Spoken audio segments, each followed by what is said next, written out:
లేకపోతే అక్క ముక్కతో ఖుషి ఖుషిగా దమ్ బిర్యానీతో యమరంజిగా ఉండు కదరా. ఉండ్రా మందు గిందుతో తిండిలు ఎద్దాం కదరా. అవునరా సూరి, ఆ వస్తున్నాడు సెత్తుకోడే కదరా. అవును ఆ వస్తున్నాడు నత్తి సత్తి కూడా చూడరా చూడు అని ఒక ఆట ఆడేస్తా. Hello hello అన్నాటండి. అవును కొన్నాకే ఏమైంది చెప్పు. మా నది సెత్తి గాడికి ఒకటే తుమ్ము ఒకటే తగ్గండి, కరోనా వచ్చిందండి, అర్జెంటుగా రండి. నీ పేరు ఏం పేరు? నా పేరు గౌరీ అండి. ఇది ఏ ఊరు? మల్లడగండి. ఇది ఏ ఊరు అంటే మళ్ళీ అడగమంటావేంటి? మల్లడగండి. ఏ గౌరీ నాకు కోపం వచ్చేస్తుంది, మళ్ళీ అడగమంటావేంటి? ఎదురా లేవు. హలో హలో మా ఊరి పేరే మల్లడిగండి, మీరు అపార్థం చేసుకుంటున్నారు. ఓకే ఓకే మీ ఊరు ఎక్కడుంది? మా ఊరు కాశీపురం పక్కన ఉందండి. ఓకే ఓకే వస్తున్నాం, రెడీగా ఉండండి.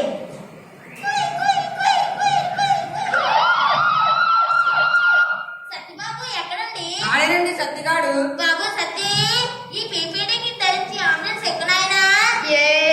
ఎందుకండి? నీకు కరోనా లక్షణాలు ఉన్నాయని ఫోన్ చేశారు కదా. ఎవరండి? నిన్న కరోనా ఉందని ఫోన్ చేసింది. ఎవరో గౌరీ అన్న ఫోన్ చేశాడు. గౌరీ కరోనా ఉందని మీకు చెప్పానా? ఇందాక ఒక తుమ్ము ఒక దగ్గర కదరా, అందుకే సరదాగా ఫోన్ చేశారు. ఏ గౌరీ తమాషగా ఉందా? మొన్నటికంటే వేళ కోలమా చిన్నదానికి పెద్దదానికి ఫోన్ చేస్తున్నారు.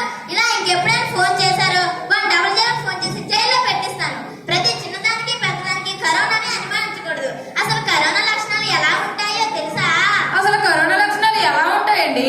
ఒకటి గుర్తించుకోండి, 10 సార్లు పొడితోకి వచ్చినా, క్రమం తప్పకుండా తుమ్ములు వచ్చినా, జ్వరం వచ్చినా, తలనొప్పి ఒళ్ళు నొప్పులు వచ్చినా, శ్వాస పీల్చుకోవడంలో ఇబ్బందులు ఎదురైనా కరోనాగా అనుమానించవచ్చు. అటువంటి లక్షణాలు కనిపిస్తే వెంటనే 1075కి ఫోన్ చేయండి.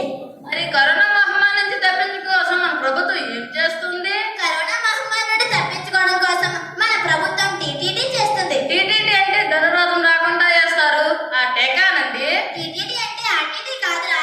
కరోనా లక్షణాలను మనం గుర్తించడానికి మన ప్రభుత్వం విమానాశ్రయాల్లోను, రైల్వే స్టేషన్లోను, బజార్లోను, గ్రామ సచివాలయాల్లోను ట్రేసింగ్, టెస్టింగ్, ట్రీట్మెంట్ వంటి కార్యక్రమాలు చేస్తుందిరా. మరి మనం కరోనా బారిన పడకుండా ఉండాలంటే ఏం చేయాలి? మరి మనం కరోనా బారిన పడకుండా ఉండాలంటే SMS ను పాటించాలి. SMS అంటే SMS మెసేజ్ చేస్తారు కదా. కాదు, మరి ఎస్ఎంఎస్ అంటే సెప్టెంబర్ పరీక్షలు రాయాలండి. మీ ముఖమే కాదు మందు కదవలారా. SMS అంటే మెసేజ్లు కావు. సెప్టెంబర్ పరీక్షలు అంతకన్నా కావు. మీ కంప్యూటర్ బుద్ధులు మీరును. SMS అంటే ప్రతి గంటకు ఆ చేతులను శానిటైజ్ చేసుకోవాలి. ముక్కు మూతి కప్పటినట్లు మాస్క్ ధరించాలి. జనం రద్దీగా ఉండే ప్రదేశాల్లో సామాజిక దూరం పాటించాలి. ఇవన్నీ చేస్తే కరోనా మన దగ్గరికి రమ్మన్నా రాదు. అదే మనం చూసి భయపడి పారిపోతుంది. మరైతే పాటిస్తారుగా? ప్రామిస్ చేయండి. అవును, ఇక్కడ నుండి మూతికి మాస్క్ వేస్తామని, శానిటైజ్ చేసుకుంటామని, సామాజిక దూరం పాటిస్తామని ప్రమాణం చేస్తున్నాం. ఒరే గౌరీ, మొన్న నీ ఊళ్ళో లేవు గాని మన రాంబాబు మాస్టర్ గారు వచ్చి కరోనా బారిన పడకుండా ఉండాలంటే వ్యాధి నిరోధక శక్తి పెంచుకోమన్నారా. వ్యాధి శక్తి పెంచుకోవడానికి ఏం చేయమన్నారు? వ్యాధి నిరోధక శక్తి పెంచుకోవాలంటే విటమిన్ సి గలనే ఆరెంజ్ వంటి పండ్లను తినమన్నారా.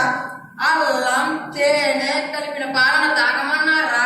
రాగి జావా వంటి వాటిని తాగమని చెప్పారా. ఒరే సూరి, రాగి జావా వెండి జావా ఉంటాయట్రో? అవును, ఇలాగే నాకు అనుమానం వచ్చి మన రాంబాబు మాస్టర్ అడిగారా. రాగి జావ అంటే రాగి జావ రాగి ఉండదట్రా, చూడడం వల్లే రాగి జావ అంటారని చెప్పారా. అందుకే కాబోలు మన ప్రభుత్వ పాఠశాలలో జగనన్న గోరుముద్ద అన్న పేరుతో ఆకుకూరలు, చిక్కీలు, గుడ్లు అందజేస్తున్నారా. దీనివల్ల ప్రయోజనం ఏంట్రా? వీటి వలన విద్యార్థులకు శారీరక మానసిక వికాసం కలుగుతుందంట్రా. ఎముకల పటుత్వం కోసం విటమిన్ డి కలడానికి రోజులు గంటసేపు ఎండలో నిలబడాలి. ప్రతిరోజు ఉదయాన్నే తృణధాన్యాలు తీసుకోవాలి. మరిలాగా ఒక రోజుకి 4 లీటర్ల నీటిని త్రాగాలి. అంతేకాదు మానసిక ప్రశాంతత కోసం యోగాసనాలు వేయాలి. స్వచ్ఛమైన శ్వాస కోసం ధ్యానం చేయాలి. మన రాంబాబు మాస్టర్ గారు చెప్పినట్టు ఇవన్నీ చేస్తే కరోనా మన దగ్గరికి రమ్మన్నా రాదు. అంతేకాదు చిన్న పెద్ద తేడా లేకుండా అందరము టీకా వేసుకోవాలి. కరోనాను తరిమి కొట్టాలంటే టీకా వేసుకోవడం తప్పనిసరి. ఈ దేశం మా దేశం తేడా లేదు. ఏ దేశం టీకాలైనా వేసుకోవచ్చు. అన్ని టీకాలు ఒకటే. ఇక సందేహం ఎందుకు? సామాజిక దూరం పాటిస్తూ టీకాలు వేసుకుని కరోనాను తరిమి కొట్టండి. తరిమి కొడతారా? అవును, ఎక్కడ నుండి టీకాలు వేసుకుంటాం, కరోనాను తరిమికొందాం.